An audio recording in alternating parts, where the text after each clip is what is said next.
लोकसभा चुनावों के पहले उत्तर प्रदेश में कांग्रेस ने एक बड़ा एक्सपेरिमेंट किया है और अपने प्रदेश अध्यक्ष को बदल दिया है।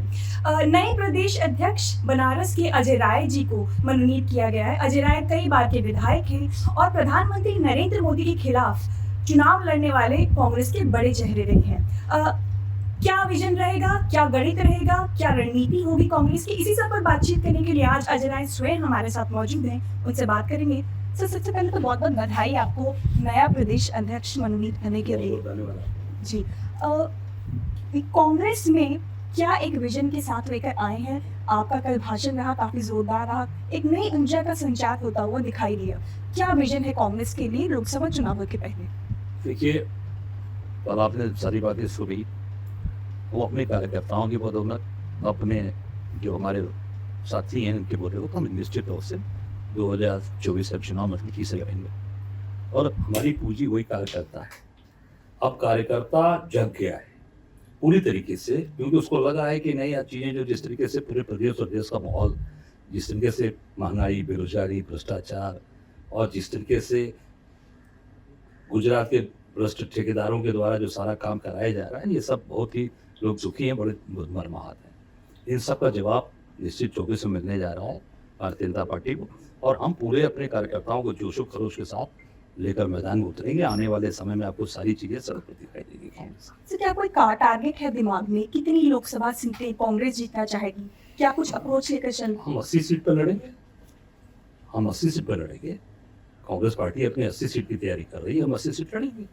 जी, आपका एक बयान था जिससे काफ़ी बातचीत भी शुरू हो गई कि राहुल गांधी जी अमेठी से चुनाव बिल्कुल लड़ने वाले हैं। आपने कहा कि इससे कोई दो राय नहीं कि अमेठी उनका घर रहा है और अमेठी से डेफिनेटली चुनाव लड़ेंगे। क्या सीरियस सोच विचार हुआ है उसके ऊपर? अब मैं प्रदेश अध्यक्ष में बोल रहा हूँ और निश्चित सीरियस चीजें हैं, और राहुल गांधी जी को वहाँ की जनता पुकार रही है, क्योंकि वहाँ के अमेठी के लोगों से कभी भी राहुल जी ने झूठ नहीं बोला। गांधी परिवार ने कभी वोट लेने के लिए कभी ये नहीं कहा कि 13 रुपए की चीनी ले लो। स्मृति ईरानी का आप देखिए क्या बोल रही, 13 रुपए का चीनी लेके भाजपा को वोट दे दो, आपको 13 रुपए किलो चीनी हम दे देंगे। ये एक एग्जाम्पल मैं बता रहा हूँ। नौकरी के नाम पर, काम के नाम पर, विकास के नाम पर कितना झूठ बोला इन्होंने। अब वो जनता जाग गई। अमेठी के लोगों से कभी झूठ और कभी फ्रॉडगिरी की बात नहीं की गई। ये गांधी परिवार को लोग वहां के पसंद इसलिए करते हैं कि जो उन्होंने कहा वो किया, और जो नहीं कहा वो भी किया। स्कूल, अस्पताल, फैक्ट्री, कॉलेज किसकी देन है? गांधी परिवार की। ये आज देखिए 5 साल उनको होने जा रहा है। आप देखिए कोई नया कारखाना लगा है पूरे के पूरे अमेठी में? जो चलते कारखाने थे बंद हो गए, सारे कल कारखाने बंद होते जा रहे हैं। तो जनता इनकी झूठी बातों को समझ गई है, तो वो याद कर रही। मैं प्रांतीय अध्यक्ष के रूप में मेरे पास मैं इंचार्ज था वहाँ अमेठी का, दर्जनों बार मैं गया। वहाँ के लोग कह रहे हैं कि भैया हमको राहुल भैया चाहिए, हमको राहुल जी चाहिए। राहुल गांधी को लोग याद कर रहे हैं। क्यों? क्योंकि उस पीढ़ियों का रिश्ता है। कुछ मीडिया के लोग भी करते कि राहुल जी कम गए। अरे राहुल, वो पीढ़ियों का रिश्ता है। जिस परिवार का उनके पूर्वजों से रिश्ता, वहाँ के लोगों से बाप दादा से रिश्ता चला आ रहा है, वो 2 दिन 4 दिन जाने आने से थोड़ी फर्क पड़ने वाला है। और हम लोग हैं ना उनके सिपाही। दीपक जी देखिए सिपाही बैठे हैं, हम सब लोग सिपाही दिन रात काम कर रहे हैं उनके लिए। पूरी मजबूती से 2024 का चुनाव अमेठी में लड़ेंगे। बनारस की भी बात हो रही है। प्रियंका जी का ऐसा कयास लगाया जा रहा है, आपने कहा कि अगर वो चाहेंगी तो ज़रूर उस पर भी विचार किया जाएगा और आप तैयारी भी उसके लिए शुरू करेंगे। वर्तमान में क्या कोई संदेश है केंद्रीय नेतृत्व की तरफ से? केंद्रीय नेतृत्व तो आप प्रियंका जी तय करेंगी। हम सब लोग पार्टी के कार्यकर्ता, प्रदेश अध्यक्ष के नाते, वो जहाँ से लड़ना चाहेंगे हम उनकी ताकत के साथ खड़े हैं। एक कार्यकर्ता रहेगा। बनारस से लड़ेंगे तो हम उनका खुले दिल से स्वागत करेंगे और पूरी ताकत और पूरी दमदारी के साथ बनारस के अंदर चुनाव जिता कर देंगे प्रियंका गांधी को। जी, सर, आने वाले दिनों में जैसे लोकसभा का बिगुल आप कल फूंक ही चुके हैं, लेकिन उसके लिए कांग्रेस का क्या कोई प्लान है, क्या कोई अप्रोच रहेगी? क्योंकि पिछली बार जो आपका वोट प्रतिशत रहा वो कुछ 6 से कुछ ऊपर रहा लोकसभा चुनावों में। क्या उसको बढ़ाने के लिए, अपना जनाधार दोबारा से रिवाइव करने के लिए कांग्रेस का क्या प्लान है? देखिए, लोकसभा के समय ज़्यादा रहा, कम रहा, फिर विधानसभा में अभी नगर निगम का भी चुनाव बीता है, उसका भी परसेंटेज आप देख लीजिए। बनारस में प्रधानमंत्री की कंस्टिट्यूंसी में 16% है कांग्रेस का वोट। अभी हम 16% वोट पा रहे हैं, तो हमारा वोट लगातार बढ़ता जा रहा है। वही वोटर है। आप देखिएगा, अब तो इस बार तो वही मैं कहा कि इस बार जो लोकसभा का चुनाव होगा, वो जो कहा था 2 करोड़ लोगों को नौकरी देंगे, 15 लाख रुपए देंगे, और जो पूरी तरीके से प्रशासनिक अमला हावी है, लोग पूरे पूरे मिनिस्टर और सारे सांसद विधायक पूरी तरीके से किसी लायक नहीं रह गए, कोई काम नहीं कर पा रहे हैं। वो सारी चीज़ों को जनता के बीच में बहुत आक्रोश है कि भाई चुने हुए जनप्रतिनिधि हमारे लिए कोई काम नहीं कर पा रहे हैं, वो केवल बड़ी बड़ी बात बोलते हैं, काम नहीं कुछ कर पा रहे हैं।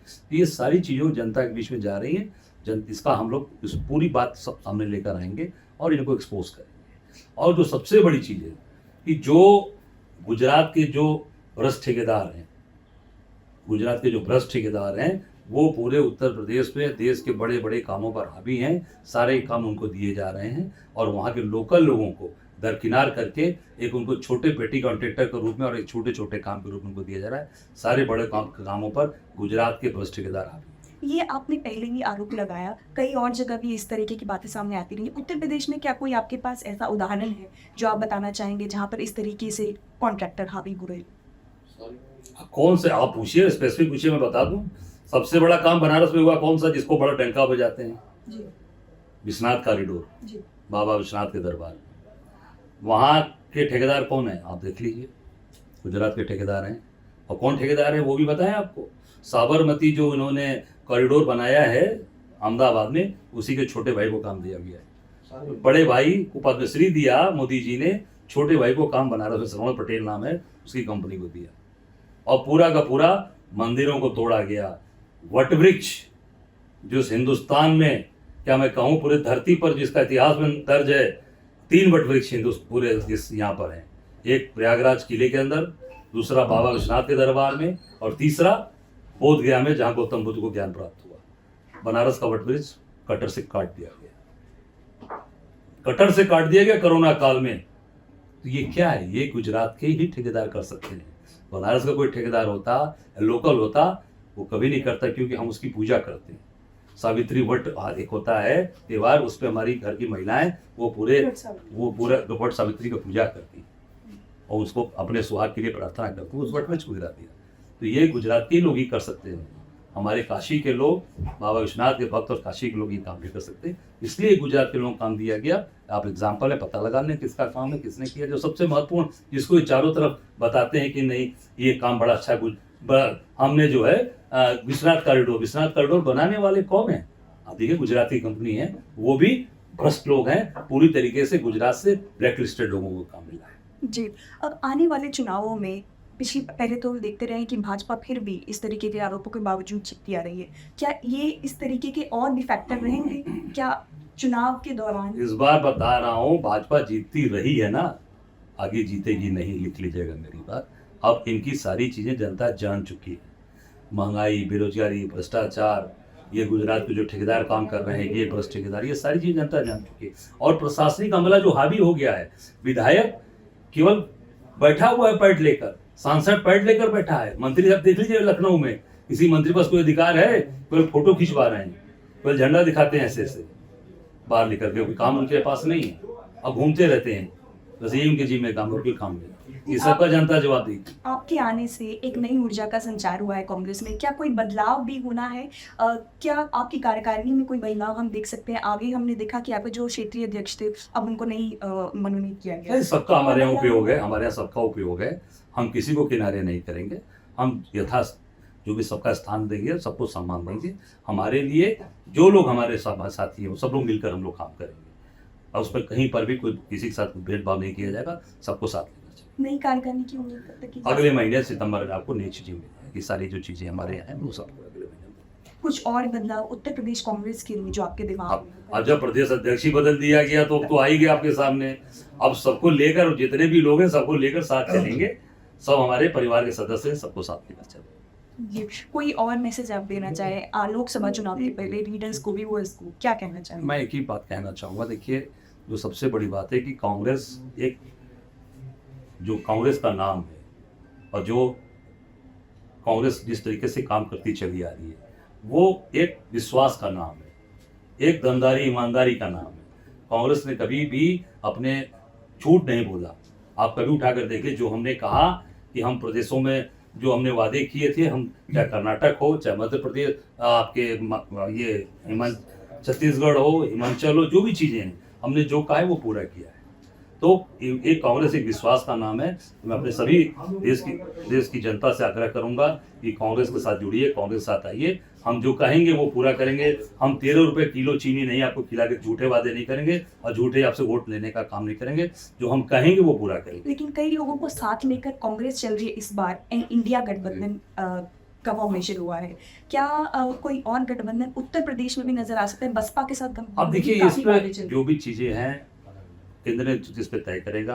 हमसे कोई सुझाव मांगेगा, सजेशन मांगेगा, हमारा सुझाव सजेशन अपने साथियों के साथ मिलकर हम लोग बताएंगे। क्या सजेशन है अभी, मतलब अब वो हम उनको बताएंगे, आपको फिर आगे डिटेल हम सारी बातें समय समय पर बताते रहेंगे। जी। तो ये थे अजय राय, जिन्होंने साफ तौर पर ये कहा कि बदलाव होने की उम्मीद है, लेकिन प्रदेश अध्यक्ष के बदलाव के साथ ही कांग्रेस में काफ़ी कुछ बदल चुका है। ऐसे और वीडियोस देखते रहने के लिए द प्रिंट को सब्सक्राइब करें और हमारे फेसबुक और ट्विटर चैनल को फॉलो करें।